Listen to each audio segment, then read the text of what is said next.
Hello, I'm Tara Brabazon, and I'm the Dean of Graduate Research at Flinders University, and welcome to vlog 262. How to submit a PhD early. This vlog comes via request from Angelos. Hello, wonderful Angelos, who has joined us from Dublin. Dublin is one of my truly favourite cities in the world, nay universe.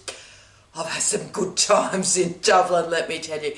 And I've also had some great times in Dublin Airport, as I've had to scramble very quickly for a flight, heels off, running through the airport. So I have a lot of great memories in Dublin.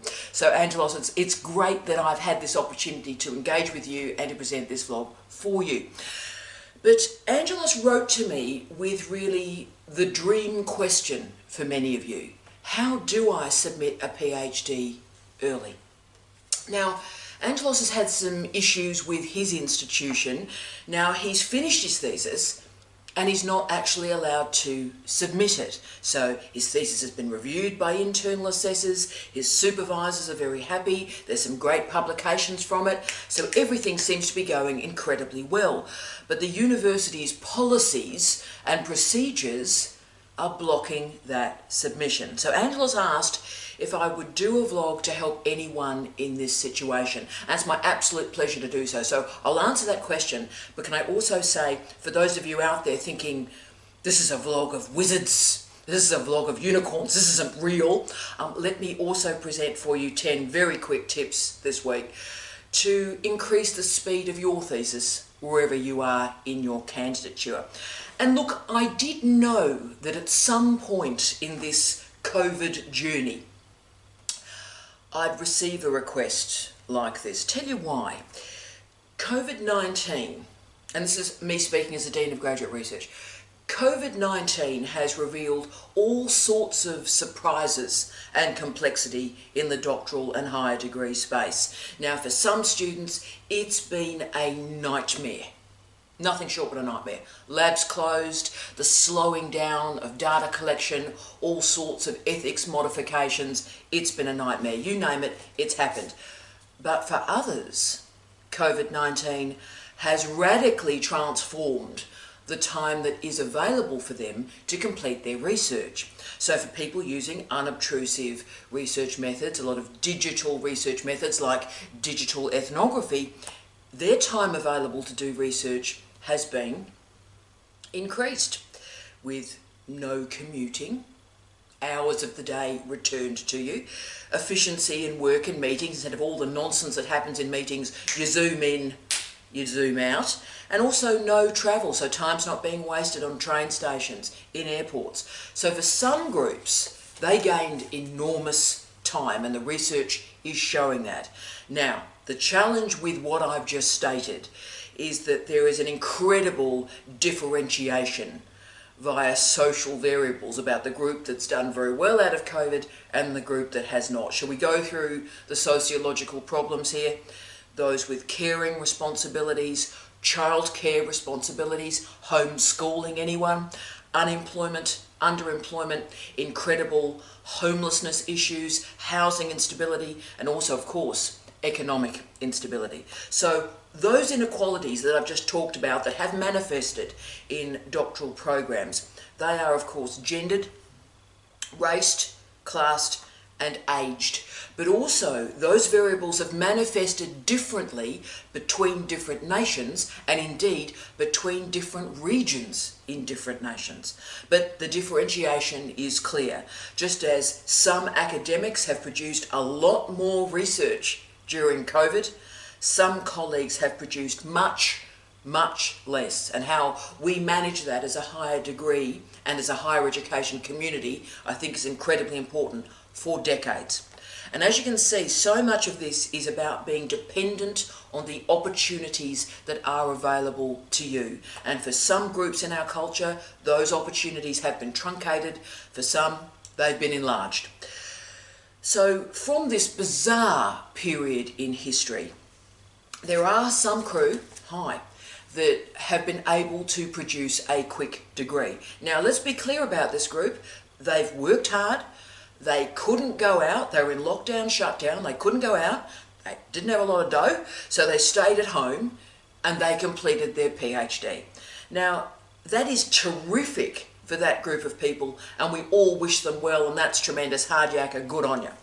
But in some universities, this fast completer is a problem. And let me tell you why. The PhD, and indeed the research masters, these higher degrees are different from every other degree we have in a university. These higher degrees are what we call a time-based degree. So we don't enrol in semesters or terms when we're in a higher degree. You enrol and the clock commences on your enrolment. So you're not really organised by an academic calendar at all. The PhD student has a different clock, and indeed every different PhD student has a different clock. You might have two students, and this happens all the time, that start on the same day and they finish on very different days. They may move from full-time to part-time, part-time to full-time. They may be on sick leave, mat leave, pat leave, suspension or intermission for health or work-related reasons. Also, parental care, caring responsibilities. Right. Now, all these events are called variations. Variations. So, variations change the clock of your PhD. And these variations mean that every single PhD student has, you've guessed it, a different clock. Now, universities, sadly, confuse standards with standardisation. And so there's an assumption, and that's all it is an assumption, that to reach the scope and the scale of what is required for an original contribution to knowledge, that a minimum amount of time is required. And can I say, often in the regs, we have maximum times that are also specified. So basically, if you haven't finished in 10 years, mate, please save yourself. Get on with the rest of your life. So there's often minimum and maximum times. But this confusion of standards and standardisation impacts incredibly on higher degree programs, because every PhD research is different, every PhD student is different. Now, I finished my PhD. I finished my PhD like Angelos pretty quickly. I finished it in what was called 18 months full time. Now, how that 18 months was calculated was I had 1 year full time and 1 year part time. So when you do the maths on that, 1 year full time, 1 year half time, you end up with 18 months in time-based land. Now, I had to finish quickly while I was in that full-time job, because I needed the doctorate to get the next job. The job market then, like the job market now, is incredibly competitive. If you don't have a PhD, you ain't shortlisted. You ain't shortlisted. So therefore I needed the doctorate finished to get the next post, and that focuses the mind. So while in full-time work, I worked incredibly hard. Got up incredibly early before the working day, worked all weekends, didn't go anywhere, did nothing. And also I made sure I had a very, very clear project, a strong original contribution to knowledge, and I went for it. I went for it. And I had no alternative but to go for it, because no PhD, no next job. Hello. And that focuses the mind. Now, I submitted early and my supervisor wouldn't sign it off. Hadn't read a word of it. And of course then decided, well, I'm not going to allow her to submit it because it's early anyway. And so I simply applied to my university for an early admission and an early completion, and they submitted that thesis on the basis of that request, and the result was 3 examiners, in this case 3 examiners returned it with a 1, that in a lot of systems is an A, that is 3 people granted it, passed without correction. Okay, so I'm telling you that story because I want you to see that reaching academic standards has very little to do with standardisation of time. And there are so many working variables we have to consider in a doctorate in terms of caring for our students and our individual students. And of course, COVID is only adding added variables and complexity to this time-based conversation. And that's why most universities, including Flinders University, we have a special line in our policy. And I put it there, a special line in our policy that allows students to apply to the Dean of Graduate Research and make a case. You've got to make a case for an early submission. And I'm sure many universities around the world have exactly that same line. So as you can see, considering my life history, when students write to me with a good case, I am supportive of letting them submit early and getting on with their lives. So if this is you, look at your institutional policies and procedural suite. See what is possible and write to my equivalent at your university and see what happens. So I want you to succeed. That's all I care about. That's the only reason I'm in this business. I want you to succeed. And I want you to use the PhD to punch forward your career. Why would I have you sitting spinning your wheels? I want you to get on with the rest of your life. So if the thesis is great, submit it, get on with that life. Now, let's do the risk. The risk in this story is scope and scale. So have you actually rendered enough research to make it a PhD? Now this is a legitimate risk, and that's why universities use time as a proxy for scope and scale, because you need a proxy, and that's one, and an elegant one, as I'm arguing today. But let's get into this legitimate risk. So I failed 3 PhDs as an examiner in my career, and I've examined hundreds, but I failed 3. And dead fail. And all of them were on the grounds of scope and scale. So that means in the case of those 3 candidates, the theses looked a lot like an honours thesis. To be honest, I got the thesis, looked like an honours thesis. For my North American colleagues, it looked like a capstone. Presentation. There was a reference list, a bibliography, but it was very small. It was truncated, and the theory was way too low. It was pitched way too low. The methodologies were naive, they were basic, and there was no disciplinary literacy at all. So the organisation of the research was a complete mess.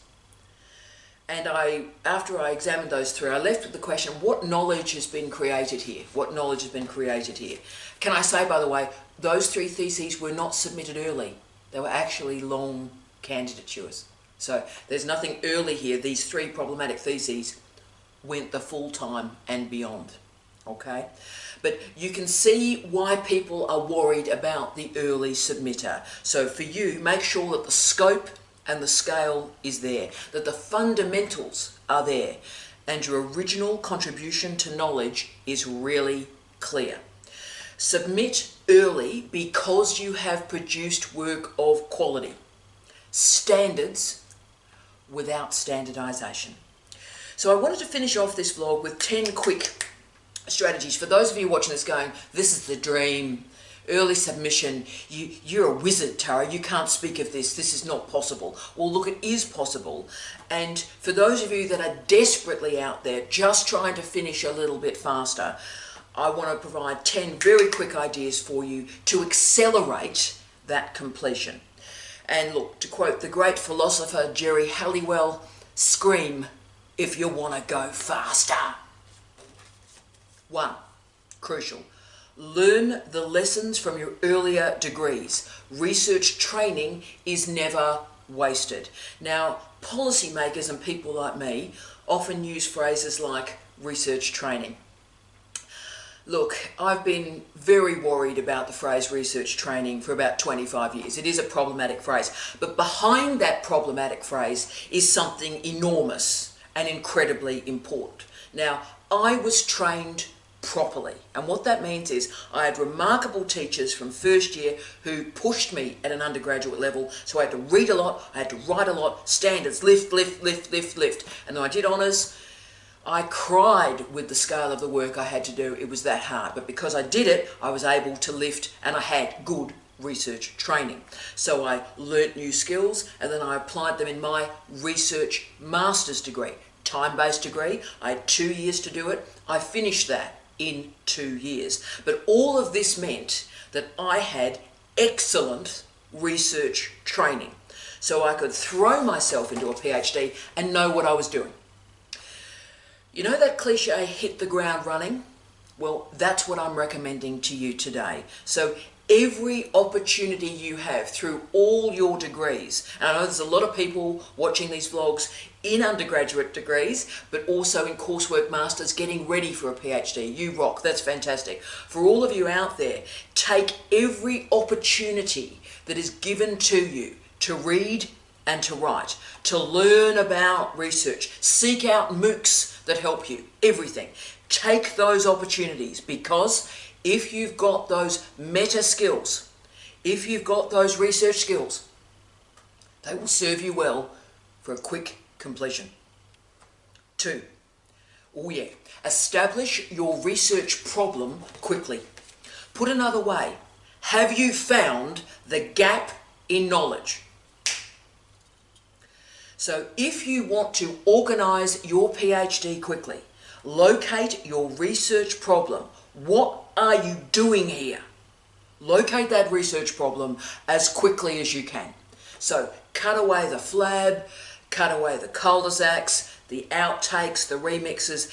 Get rid of as much flesh of the thesis as you can. Get a strong spine. What's your problem? Write it down, and then of course you can configure a good structure to solve that problem. 3, read. Read a lot. Read always. Just read.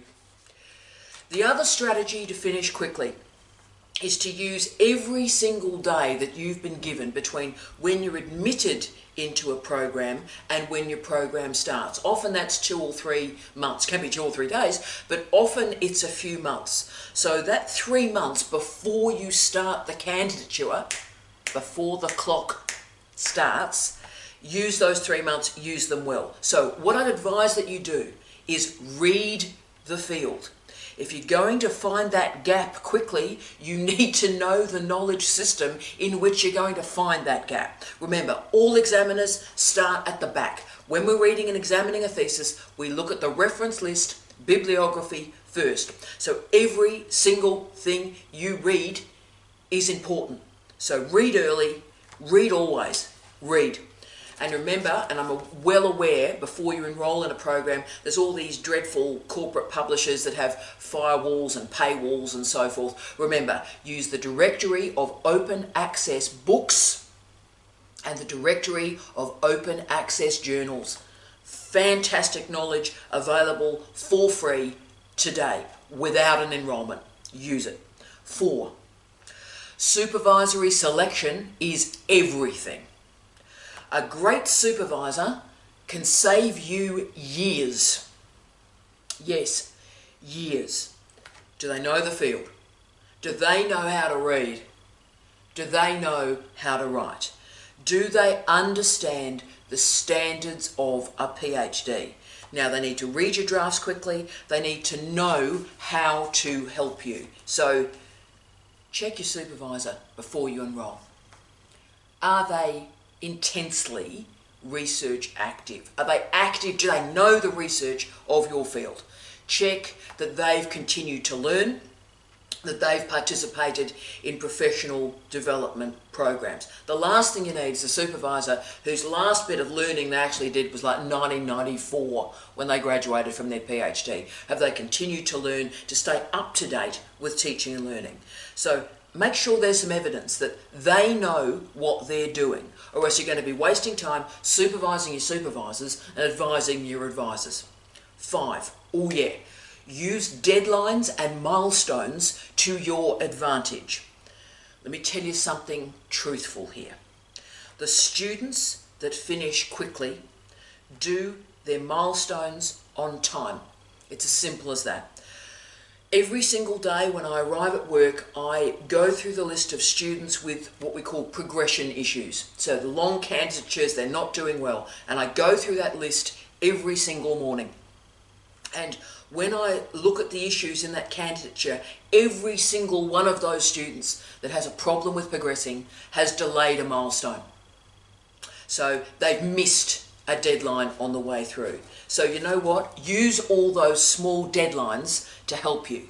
If you've got a deadline for a conference, accept it. If you've got a deadline for a publication, accept it. Make sure that every single word you write during your PhD candidature can be used in that PhD. Make every sentence a winner. Be efficient with every proposal, every presentation, every teaching event. 6. Remember to select a thesis area that is possible to finish. Look, if you walk into an area where you know the ethics process is lengthy, then you walk into that situation knowing there's going to be problems finishing a timely PhD. I see so many students select a topic that can't be finished at all, let alone finished in the minimum time.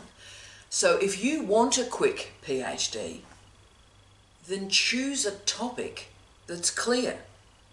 Choose a topic that it's possible to finish. Now, I understand that COVID has transformed thousands of doctoral research projects around the world. I get that. But remember, now we know what we know. So if you're enrolling now, you know about COVID. You know the challenges that'll be going on for years managing this particular virus and its manifestations. You know that. So you're going in there with your eyes open. Our crew that suddenly this thing arrived, that's a whole other story. But if you're starting now, you know what's going on here. So start with your eyes open. Your PhD is not the best research project you will ever complete. Your PhD is the worst research project that you'll ever complete. So just remember, a PhD is a qualification. It's a degree. That's all it is. It's a degree. So start that degree so that you can finish that degree. 7. Keep motivated. Keep your eye on the prize. Long candidatures cause so many problems. Money runs out. And yes, supervisors leave an institution for another job, or supervisors die. And can I say, this is increasingly an issue because the higher education sector is so volatile that academics are bouncing around the sector. So if you need to finish with that supervisor, supervisors are moving, and they're moving a lot. But long candidatures also create issues with motivation. How can any of us remain interested in something for 10 years? Really? Really? Really? So remember, start your PhD seeing the ending. Start your PhD seeing that ending. And this will allow you to sustain motivation and to sustain momentum. So, this is important. You're getting up early in the morning so that you can finish it. So every morning you get up early, that's because you are finishing this thesis. You're getting up to finish. Get up to finish. Get up to finish this thing. So dig deep. Work hard. And what that will allow you to see is progression at speed. And when you can see the work you're doing, that fuels your motivation and increases your speed again. 8. Oh yeah. Do not see the PhD as a mountain. See it as a walk to the shops. Students that have problems completing the PhD get overwhelmed by it. So they see a PhD as a Mount Everest that they can never reach. Actually, a PhD is based on pretty basic, mediocre, daily tasks that are completely predictable. So therefore it is time to revision your PhD.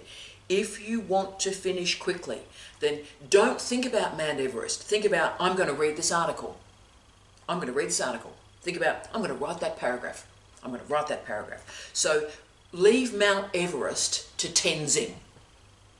Go for a walk down the shops, read that article, write that paragraph, and that's how you finish your PhD, one paragraph at a time.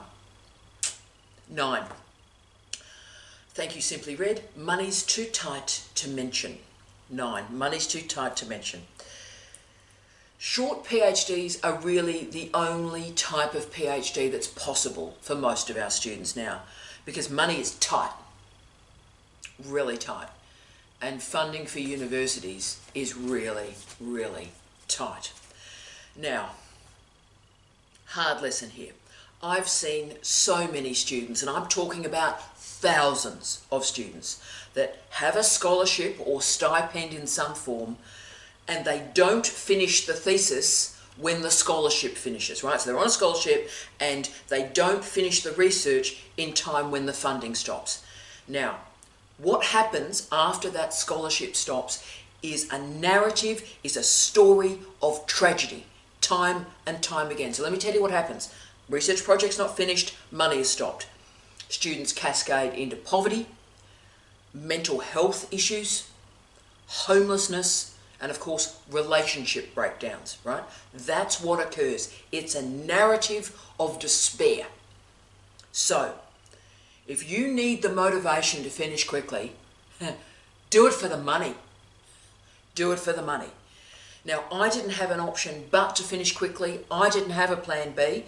So for those of you out there with this small amount of money to finish this thesis, do whatever you can, please, to match the completion of the project with the ending of the funding. Because if your funding sources run out, your research project, your life will cascade into some intellectually, social, personally really troubling spaces. Therefore, a quick PhD is good for your bank balance and it's good for your health. Now, there's so much work around at the moment that's looking at the work and life balance and well-being and stuff. I get all of that, have a bit of a problem with some of those phrases, but I respect the work. But you see, I've also seen the other side. I've seen the cost, the deep and profound cost of a long PhD. So if you can work hard and finish it quickly, please do that. Please do that. 10. Work in spurts because life happens. Now, let's do the cliche, shall we? The road to hell is paved with good intentions. Now, you may want to, really want to complete a quick PhD, but you know, life happens. Bad things happen to good people in just about every single PhD. Relationships end, people die, people get sick, housing insecurity, run out of dough. Bad stuff happens. You name it, it happens in a PhD program. But some of the quick tips that I've provided today about speed can be applied to a thesis with a conventional length, because you work in spurts, and I really recommend this. So work in spurts. When you're sailing well, so when, okay, we're doing all right, work hard, really work hard, full throttle. So work hard in the good times so that when the storm hits, you are ahead of the curve. Crucial. I've seen so many people, particularly with caring responsibilities for parents or kids, and they use the spurt method so well. So when they can do this incredible, intense spurt moment, they do it. I've got a day. I've got a free day. I'm going to give it everything, and they do. I've got an hour. I've got an hour before the kids get up. Let's give it an hour of power. Come on. Now, if you can connect these spurts, that's how you finish a PhD. But these spurts can also create insurance for tough times. Wow. So, Angelos, thank you so much for this great request. You are an amazing human being and an amazing researcher. And, you know, let us know how this all goes for you. And I hope you have a wonderful career. And you've got this. You've got this. And thank you for this request. So I wish, Angelos, I wish all of you an incredibly successful future based on a quick, sharp PhD. I wish you love, light, and peace. Tea out.